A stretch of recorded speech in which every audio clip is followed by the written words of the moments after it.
Rifle Association says it supports additional regulations on the device the Las Vegas shooter used to convert his semi-automatic weapons to fire automatic. The NRA is calling for the review of bump fire stocks. They're devices that allow semi-automatic rifles to fire off rounds even quicker. Valley News Team's Molly Casey talked with local NRA members about groups supporting those restrictions and what that would mean for safety. I told my wife right away that it's not fully automatic weapons. Dwayne Spooner has been repairing and building custom rifles for over 3 decades and knows gun accessories well, like the bump fire stocks used in the Las Vegas mass shooting. Accessories the NRA is now calling on to be reviewed for legality. My thought is that they're wanting ATF to come out and say yes, they are a legal gun accessory. His son Joshua agrees. They simply asked, re-review them, do your job as the BATFE, find out, do you classify these as legal, which you did. Others disagree. Lawmakers from both sides of the aisle came together to announce a bill to ban the devices. Fully automatic weapons have been banned for a long time. Apparently this allows you to take a semi-automatic, turn it into fully automatic, so clearly that's something we need to look into. Even if tighter restrictions are approved, there's no guarantee the devices will stay off the market. Both men we talked to said people will find a way around it.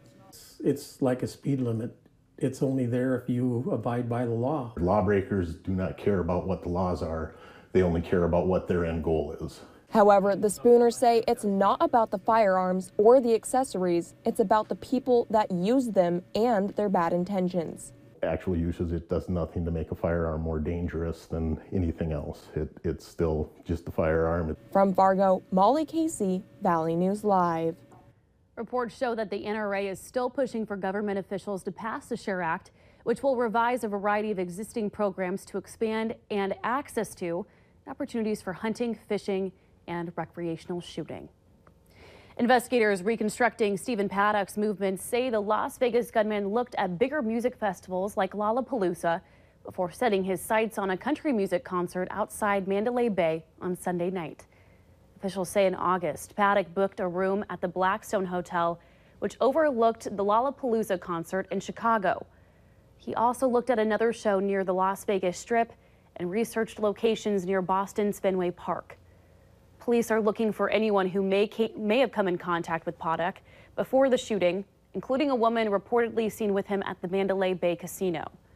Paddock's girlfriend, Marilou Danley, spoke with the FBI on Wednesday. Since October of last year, Paddock stockpiled 33 weapons from different gun stores in several states. His car also contained ammunition, fertilizer, and a powerful explosive. A multicultural, multi-religion vigil for victims of the Vegas massacre was held tonight in Grand Forks. The prayer service took place in front of a new downtown gun store. Brothers Gun Shop moved for the local co-op that went out of business. The group says they want their main message to be one of love, unity, and healing. They say all walks of life were affected by the shooting, and that's why all walks of life were represented. However, it was no accident. It was in front of the new gun store. This was a co-op, and now it's turning into an accessible gun store. I am only speaking for myself, but I am not happy that there's a gun store here that's so accessible. Kids can just walk right up to it. And about a dozen people attended that candlelight vigil. Coming up after weather, North Dakota Senator Heidi Heitkamp unveiled new legislation in Washington today to help better protect Native American women. Plus, a 24-year-old North Dakota man has been found guilty of murder. Details on Modesto Torres in just a few moments.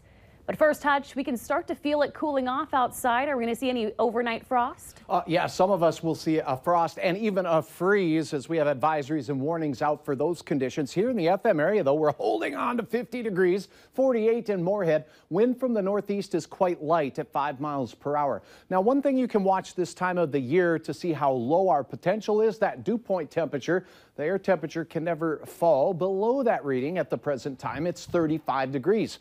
That's pretty chilly. Some rapid cooling going on up in the Northern Valley already. 39 in Langdon, 46 Valley City, 50 degrees in Detroit Lakes, while Bemidji has 42. And temperatures elsewhere as we look a little closer up in northeast North Dakota. Rolla at 39, Cando at 41, and 41 in Cavalier. Swing over to the Red Lakes area. We also have some upper 30s at Washkish, and we're not far from that in Baudette. nor Bemidji at this hour. Clouds exiting south and east, and for the night it looks quiet, clear and dry here. Not the case in southern portions of Wisconsin or along the Missouri-Iowa border. Showers and thunder showers there. Okay, here is a look at the advisory. A frost advisory, Devil's Lake Basin swinging all the way into Valley City, Grand Forks, and then down towards Detroit Lakes and points east. That does include Wadena and Park Rapids. Frost likely in many of these spots, not everywhere. And then a freeze warning as we look up into the northern tier of Minnesota for Roseau, as well as Bemidji and Black Duck. It's going to be very cold there. As we go through the overnight hours, there'll be a few clouds building into the south, but not as many as last night. So even Fargo will dip cooler with 30s likely to start the day in the morning. And we'll have those frosty areas across the Highway 2 corridor and into Lakes Country. We'll briefly be in the upper 20s in a few spots out there for some prolonged freezing conditions, but that won't last too long. The sun will melt that frost right off of there. South winds 5 to 10 miles per hour through the midday hour, and in the afternoon, 60s return to much of eastern North Dakota, and temperatures from the mid 50 to 60 degree range for western portions of Minnesota in the afternoon. By the evening, though, all these clouds down here could yield a few sprinkles, mainly in places like Grant County, Otter Tail, and possibly Wadena counties. It should be light, if anything at all. For Fargo tomorrow, 38 at the bus stop in the morning, slowly rising temperatures, and a very pleasant afternoon, although we'll see an increase in clouds. Wind not a factor as we go through your Friday. Your hometown forecast looks like this. Low 60s for most across eastern portions of North Dakota, and some mid 50s across much of western Minnesota. All right, here is your Saturday forecast. Now, temperature don't look too bad, but boy, will it be gusty, blowing around things, leaves off of trees and such. On Sunday, 61 degrees, but a little quieter on the winds. Now, Monday is our next unsettled weather day. In the far south, late in the day, some sprinkles of rain that overnight could mix with 1 or 2 flakes of snow. I don't think it will be a big deal. But what it does mean for us here in the Southern Valley, Christine, is a better chance of frost for our area and the folks up north. So midweek, another cool one ahead. All right, good to know. Thank you, Hutch. You bet.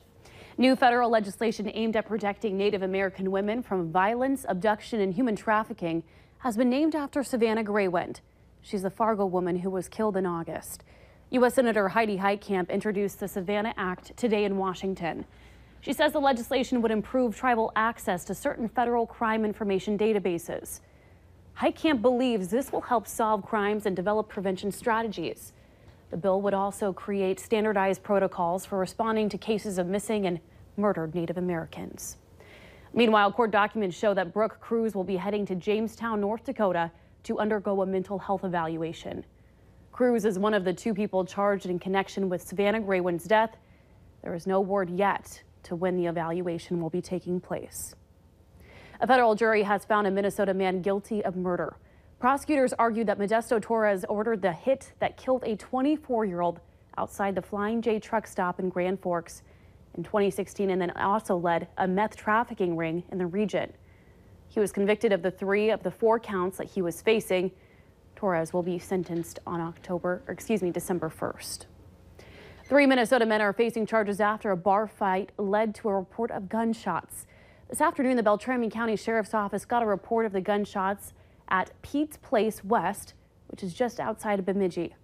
Witnesses say 2 vehicles took off after the fight. Now, one of those witnesses followed a vehicle to help out officers. Both vehicles were found shortly after. 35-year-old Andy Tyletson and 31-year-old Kevin Robertson are facing assault charges, while 24-year-old Divion Beasley is being charged with illegal possession of a firearm. Authorities are still investigating, and there is no word on any injuries or if a gun was accidentally fired in that incident. How some are cashing in on tragedy. The warning from the BVB if you're feeling charitable, coming up in minutes on Valley News Live at 9 on Fargo CW.